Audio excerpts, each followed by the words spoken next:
عزیزان گرامی، چند ہفتوں سے مسلسل علم کی فضیلت کے حوالے سے حدیثیں بیان ہو رہی ہے، جیسا کہ پیغمبر اکرم صلی اللہ علیہ وآلہ وسلم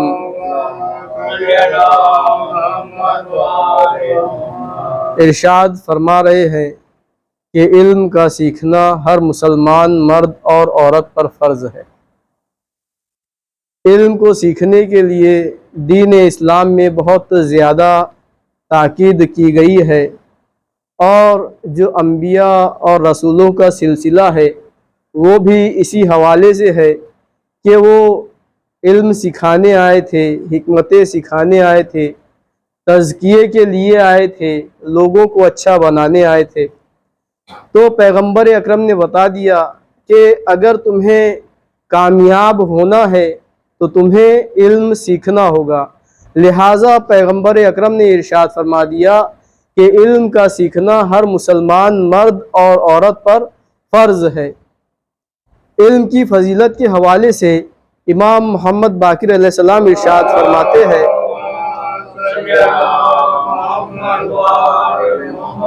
من علم باب ہدن فلہ مثل اجر من عمل بہ ولا ینقص اولئک من اجورہم شیئا ومن علم باب ضلالۃ کان علیہ مثل اوزار من عمل بہ ولا ینقص اولئک من اوزارہم شیئا۔ امام فرما رہے ہیں، جو شخص ہدایت کے کسی ایک باب کی تعلیم دے اس کو اس پر عمل کرنے والوں کے برابر اجر ملتا ہے۔ یعنی اگر کسی نے کسی کو ہدایت کے ایک باب کی تعلیم دے دی، اب اس ہدایت کے باب پر جتنے لوگ عمل کریں گے، عمل سکھانے والا ایک شخص ہے لیکن اس پر جتنے لوگ عمل کریں گے ان سب کا ثواب اس سکھانے والے کو بھی ملتا چلا جائے گا، یہ امام فرما رہے ہیں، اور ان کے اجر میں کسی قسم کی کمی نہیں ہوتی ہے۔ اور جو شخص گمراہی کی تعلیم دے گا اس کو اس باب پر عمل کرنے والوں کے برابر عذاب ملے گا اور ان کی سزا میں کوئی کمی نہ ہوگی۔ اسی طرح سے جس طرح سے علماء لوگوں کو ہدایت کی رہنمائی کرتے ہیں، علم کی تعلیم دیتے ہیں، اسی طرح سے کچھ لوگ لوگوں کو گمراہ کرتے ہیں۔ تو جو بھی کسی کو ایک باب گمراہی کا سکھائے گا اور اس پر جتنے لوگ عمل کریں گے ان سب کی گمراہی کا عذاب اس پر ہوگا اور اس میں کسی قسم کی کمی نہ ہوگی۔ صلوات پڑھیں محمد وعلیہ۔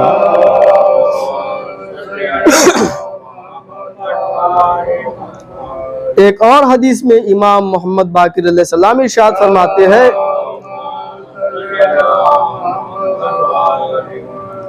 ان الذی یعلم العلم منکم لہ اجر المتعلم ولہ الفضل علیہ فتعلموا العلم من حملۃ العلم وعلموا اخوانکم کما علمکموہ العلماء۔ جو شخص کسی کو تعلیم دیتا ہے اس کے لیے تعلیم حاصل کرنے والے کا اجر بھی ہے، البتہ استاد اس سے افضل ہے، لہٰذا اہل علم سے علم حاصل کر لو اور پھر اپنے بھائیوں کو اسی طرح تعلیم دو جس طرح علماء نے تمہیں تعلیم دی ہے۔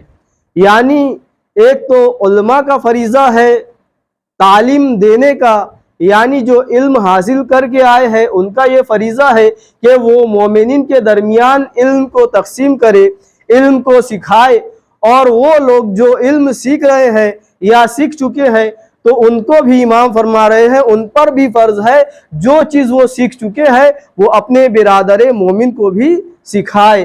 ایسا نہیں ہے کہ صرف عالم کی ذمہ داری ہے کہ انہوں نے پڑھ کے آ گئے ہیں تو اب صرف انہی کو تعلیم دینا ہے، نہیں، جن جن لوگوں نے جو اچھی باتیں سیکھی ہے وہ اپنے مومن بھائی کو سکھانا اس پر فرض ہے۔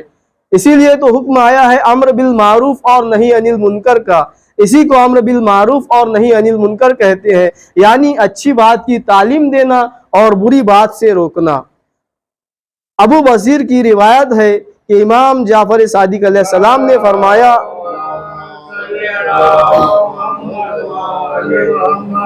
من علم خیرا فلہ مثل اجر من عمل بہ قلت فإن علمہ غیرہ یجری ذالک لہ قال ان علمہ الناس کلہم جرى لہ قلت فإن مات قال وإن مات۔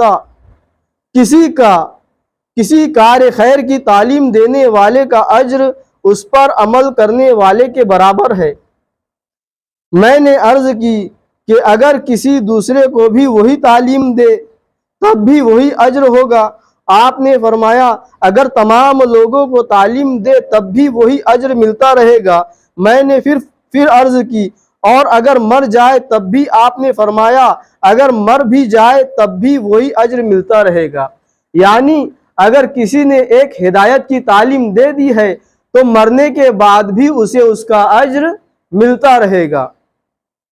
آپ ہی سے روایت ہے جو شخص کسی کار خیر کی تعلیم حاصل کر کے اس پر عمل بھی کرتا ہے اور دوسروں کو اس کی تعلیم دیتا ہے تو آسمانوں پر اس کا بڑا عظیم مرتبہ ہے، اور اس کے لیے یہ کہا جاتا ہے کہ اس نے خدا کے لیے تعلیم حاصل کی، خدا کی خاطر عمل کیا اور اسی کی رضا کے لیے تعلیم دی ہے۔ اب ان لوگوں کی فضیلتیں ہیں جو علم حاصل کرتے ہیں۔ پیغمبر اکرم اور ائمہ طاہرین کی روایت میں علم کو عبادت سے اور عالم کو عابد سے افضل قرار دیا گیا ہے۔ علم کو عبادت سے اور عالم کو عابد سے زیادہ فضیلت حاصل ہے۔ پیغمبر اکرم کے چند ارشادات میں یہ ملاحظہ فرمائے۔ پیغمبر اکرم ارشاد فرما رہے ہیں علم عبادت سے بہتر ہے۔ من خرج یطلب بابا من علم لے یرد بہ باطلا الی حق او ضلالۃ الی ہدی کان عملہ ذلک کعبادۃ متعبد 40 عاما۔ جو شخص اس نیت سے علم حاصل کرنے نکلے کہ اس کے ذریعے باطل کی جگہ حق اور گمراہی کی جگہ ہدایت کو رواج دے گا تو اس کا یہ عمل عابد کی 40 سالہ عبادت کے برابر ہے۔ یعنی باطل کی جگہ حق کو قرار دینے کے لیے اور گمراہی کی جگہ ہدایت پھیلانے کے لیے اگر وہ نکلتا ہے تو اس کو 40 سال کی عبادت سے زیادہ ثواب حاصل ہوتا ہے۔ اور ایک حدیث میں پیغمبر اکرم ارشاد فرما رہے ہیں نوم ما علم خیر من صلاۃ ما جہل۔ علم کے ساتھ سونا جہالت کے ساتھ نماز پڑھنے سے بہتر ہے۔ یعنی اگر انسان علم حاصل کر کے سو رہا ہے تو وہ بہتر ہے اس انسان سے جو جاہل رہ کر نماز پڑھ رہا ہے۔ کیوں؟ اس لیے کہ اگر انسان جاہل رہ کر نماز پڑھے گا تو ہو سکتا ہے وہ نماز اس کی غلط ہو، اسے مسئلے معلوم نہ ہو۔ لہٰذا یہ مسائل میں بھی ذکر ہوتا ہے کہ اگر آپ کو نماز پڑھنی ہے تو نماز پڑھنے سے پہلے اس کے مسائل کا جان لینا ضروری ہے۔ اس لیے عالم کا سونا بہتر ہے عابد کی عبادت سے۔ علم حاصل کرنا خداوند عالم کے نزدیک نماز، روزہ، حج اور راہ خدا میں جہاد کرنے سے بہتر ہے۔ اور ایک اور حدیث میں ارشاد ہو رہا ہے عالم کو عابد پر وہی فضیلت حاصل ہے جو 14ویں کے چاند کو ستاروں پر ہوتی ہے۔ یہ بھی امام فرما رہے ہیں۔ ایک حدیث میں ارشاد فرماتے ہیں عالم کا مرتبہ عابد سے 70 درجہ بلند ہے، جن میں سے 2 درجوں کے درمیان اتنا فاصلہ ہے کہ جتنا ایک تیز رفتار گھوڑا 70 سال میں دوڑتا ہے، اور اس کی وجہ سے یہ ہے کہ جب شیطان لوگوں کے درمیان بدعتیں رائج کرتا ہے تو عالم ان بدعتوں کو دیکھ کر انہیں ختم کر دیتا ہے، جبکہ عابد صرف اپنی عبادت میں مشغول رہتا ہے۔ یہ فرق کیوں ہے؟ اس لیے کہ عالم جب بدعتوں کو دیکھتا ہے تو علم کے ذریعے سے ان بدعتوں کو ختم کر دیتا ہے، اور عابد صرف اپنی عبادتوں میں مشغول رہتا ہے، لہٰذا عابد کو صرف عبادت کا ہی ثواب ملے گا، لیکن عالم کو جو علم سیکھ کر بدعتوں کو ختم کر رہا ہے اسے ان ساری چیزوں کا ثواب ملے گا۔ شیطان کے مقابلے میں ایک فقیہ 1000 عابدوں سے زیادہ قوی ہوتا ہے، اور ایک اور حدیث میں ارشاد فرماتے ہیں خدا کی معرفت رکھنے والے عالم کی 1 رکعت جاہل کی 1000 رکعتوں سے بہتر ہے۔ معرفت خداوندی یہ کوئی معمولی بات نہیں ہے، اسی لیے معرفت خداوندی رکھنے والے کے لیے 1 رکعت نماز کا ثواب 1000 رکعتوں کے برابر ہے۔ وہ جاہل انسان جو معرفت خداوندی نہیں رکھتا، توحید کو نہیں جانتا، خداوند عالم کی صفات کو نہیں جانتا، اگر وہ 1 رکعت نماز پڑھتا ہے تو اسے 1 رکعت کا ہی ثواب ملے گا، لیکن معرفت خداوندی حاصل کرنے کے بعد جب انسان مصلی عبادت پر آتا ہے اور 1 رکعت نماز بارگاہ خداوندی میں انجام دیتا ہے تو اس کو 1 رکعت کے عوض 1000 رکعتوں کا ثواب ملتا ہے، اس لیے کہ اس نے خداوند عالم کو پہچان کے اس کی عبادت کی ہے، تب جا کے اسے یہ ثواب حاصل ہوتا ہے۔ صلوات پڑھیں محمد وعلی محمد۔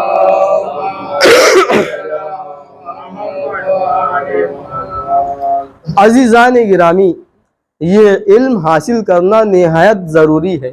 انسان جب علم حاصل کرتا ہے تو وہ اچھی اور بری باتوں کو جانتا ہے، نیک اور بد کی اسے پہچان ہوتی ہے۔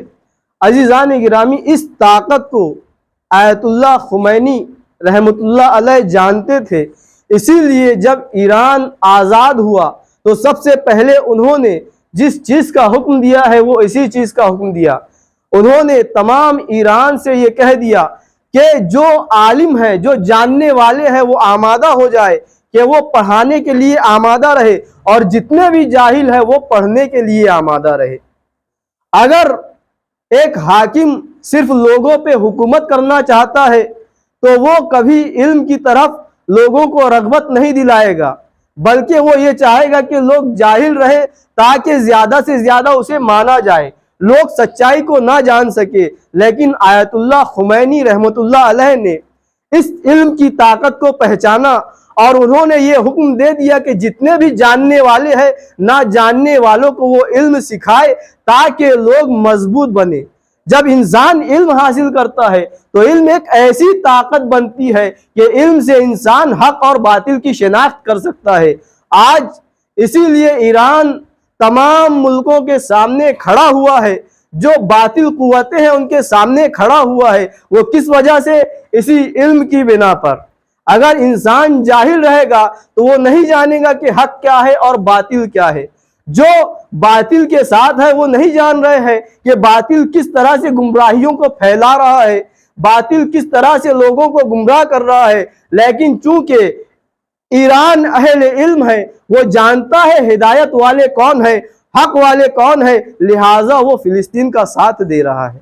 تو امام خمینی نے یہ بتا دیا تھا کہ علم حاصل کرو، جب علم حاصل کرو گے تو تمہیں حق اور ناحق کی پہچان ہو جائے گی۔ جب انسان علم حاصل کرے گا تب اسے معلوم ہوگا کہ دنیا میں صرف 2 پارٹیاں ہیں، ایک اللہ والی پارٹی ہے، ایک شیطان والی پارٹی ہے، اور خداوند عالم قرآن مجید میں ارشاد فرماتا ہے وَمَن يَتَوَلَّ اللَّهَ وَرَسُولَهُ وَالَّذِينَ آمَنُوا فَإِنَّ حِزْبَ اللَّهِ هُمُ الْغَالِبُونَ، اور جو بھی اللہ، رسول اور صاحبان ایمان کو اپنا سرپرست بنائے گا تو اللہ کی جماعت غالب آنے والی ہے۔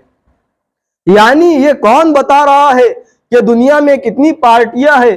یہ علم بتا رہا ہے کہ علم نے بتایا کہ دنیا میں صرف 2 پارٹی ہے، ایک حزب اللہ ہے اور ایک حزب شیطان ہے۔ جو حزب اللہ کے ساتھ نہیں ہے وہ لامحالہ حزب شیطان کے ساتھ ہے، جو اللہ والوں کے ساتھ نہیں ہے وہ شیطان والوں کے ساتھ ہے، اور شیطان کبھی کامیاب نہیں ہوگا، نہ دنیا میں کامیاب ہوگا نہ آخرت میں کامیاب ہوگا۔ کامیاب ہونے والی پارٹی صرف اور صرف ایک ہے، وہ ہے اللہ کی پارٹی۔ تو عزیزان گرامی، اب ہمیں غور کرنا ہے ہمیں کس کا ساتھ دینا ہے، ہمیں حق کا ساتھ دینا ہے یا باطل کا ساتھ دینا ہے۔ ہمیں ہر حال میں حق کا ساتھ دینا ہے۔ ہم نے یہ درس جو حاصل کیا ہے یہ کربلا والوں سے حاصل کیا ہے، امام حسین علیہ السلام سے حاصل کیا ہے، کہ جب یزید امام حسین علیہ السلام کے مقابل میں کھڑا تھا تو امام حسین علیہ السلام نے اس کی بیعت نہیں کی، اور بیعت نہیں کر کے اپنی قربانی دینا پسند کری تاکہ حق غالب آ جائے اور باطل مغلوب ہو جائے۔ صلوات پڑھیں محمد و آل محمد۔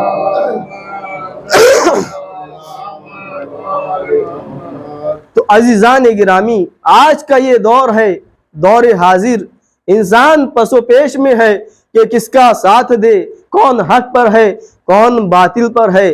تو عزیزان گرامی، وہ جو مظلوم ہے ان پر ظلم کیا جا رہا ہے، سالوں سے وہ ظلم سہ رہے ہیں، لیکن دنیا والوں کو ان کا ظلم نہیں دکھا۔ لیکن جب ظالم پر کچھ حملے ہوئے تو وہ رونے لگا اور اپنے آپ کو مظلوم کہنے لگا، لوگوں کے سامنے رو رہا ہے کہ ہم مظلوم ہیں، ہم پر ظلم ہو رہا ہے۔ لیکن حقیقت یہ ہے کہ اہل فلسطین وہ مظلوم ہیں جنہیں آئے دن مارا جاتا تھا، جنہیں آئے دن ستایا جاتا ہے، جن کے بچوں کو قتل کر دیا جاتا ہے، لیکن حکومتیں اور میڈیا ان کو نہیں دکھاتا ہے۔ آج ہمیں کس کا ساتھ دینا چاہیے؟ آج ہمیں فلسطین کا ساتھ دینا چاہیے، اس لیے کہ ان پر ظلم ہو رہا ہے، اور ان کے لیے دعا کرنی چاہیے کہ خداوند عالم غیب سے ان کی مدد فرما۔ تو عزیزان گرامی، ہم یہاں رہ کر کس طرح سے ان کے لیے مدد کر سکتے ہیں؟ عزیزان گرامی، جب جناب ابراہیم علیہ السلام کو آگ میں ڈالا جا رہا تھا تو روایتوں میں ملتا ہے کہ ایک چھپکلی تھی جو اس آگ کو ہوا دے رہی تھی، اور ایک مینڈک تھی جو اپنے منہ میں پانی لے کر آگ کی طرف بڑھ رہی تھی۔ کسی نے سوال کیا، تیرے اس پانی لے جانے سے کیا آگ بجھ جائے گی؟ تو اس مینڈک نے جواب دیا، مجھے معلوم ہے کہ میرے اس پانی سے آگ نہیں بجھے گی، لیکن میرا شمار ان لوگوں میں ہو جائے گا کہ جو جناب ابراہیم کو بچانے والوں میں شامل ہے۔ ان لوگوں میں شمار نہیں ہوگا کہ جو جناب ابراہیم کو جلانے والے ہیں۔ لہٰذا میں جا رہی ہوں کہ اپنی طرف سے کوشش کر رہی ہوں تاکہ جناب ابراہیم کو بچا سکوں۔ تو عزیزان گرامی، اگر ہم وہاں جا نہیں سکتے ہیں تو ان کی حمایت میں یہاں رہ کر کھڑے ہو کر ان کے لیے دعا تو ضرور کر سکتے ہیں تاکہ ہم اہل حق میں شامل ہو جائے، اہل حق کے لیے دعا کرنے والوں میں شامل ہو جائے۔ صلوات پڑھیں محمد و آل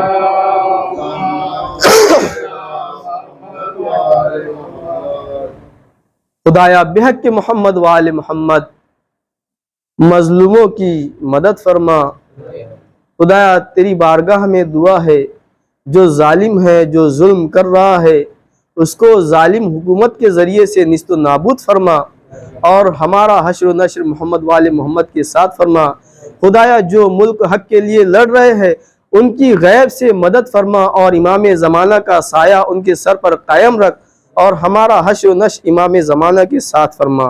وصلی علی محمد و آل